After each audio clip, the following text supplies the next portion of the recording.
In today's video, I'm going to show you how to make this easy and tasty sandwich loaf using the Ninja Foodi 15-in-1. So this recipe has been on my blog, Ninja Kitchen, for a while now, and it's one I really enjoy making. So to make this loaf, you'll need a Pullman tin with a lid. I'll leave a link to the one that I use down in the description.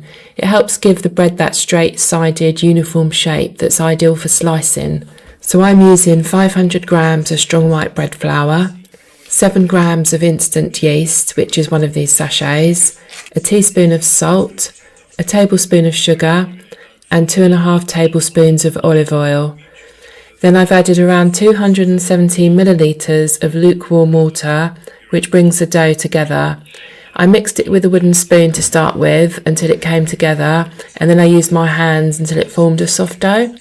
If it feels a little bit sticky, just add a little bit more flour, 1 teaspoon at a time. So once it's together as a dough, put it in the Ninja Foodi bowl on top of some baking paper, and then switch the slider to the right as you look at it onto the air fryer hob function, and then turn the dial to the prove option and set it to 35 degrees Celsius for 60 minutes. After the 60 minutes, it should have doubled in size.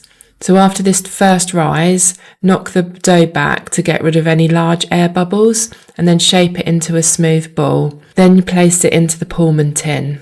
You can grease the tin if you want to, but I haven't had any problems with removing the loaf when I haven't greased it, so it's up to you whether you want to. Now add 250 millilitres of water to the Ninja Foodi pot and place the trivet inside. This keeps the tin raised above the water.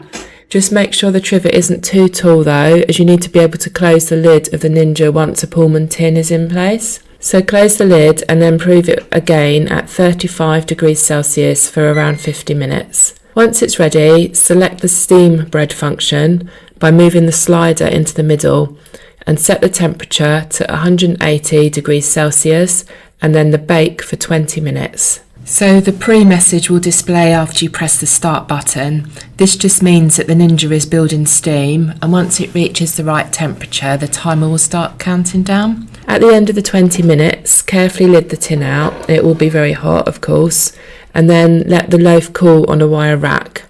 It's best to leave it until it's completely cooled before slicing it to get clean, even slices. So I found this loaf makes around 12 to 14 medium slices, and it's great for toast, sandwiches, or even just freezing it in portions to use later as and when you need it. If you decide to give this recipe a try, I'd love to hear how you get on. Feel free to leave a comment or tag me if you share a photo.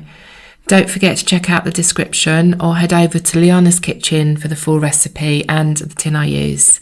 Thanks so much for watching, and I'll see you next time.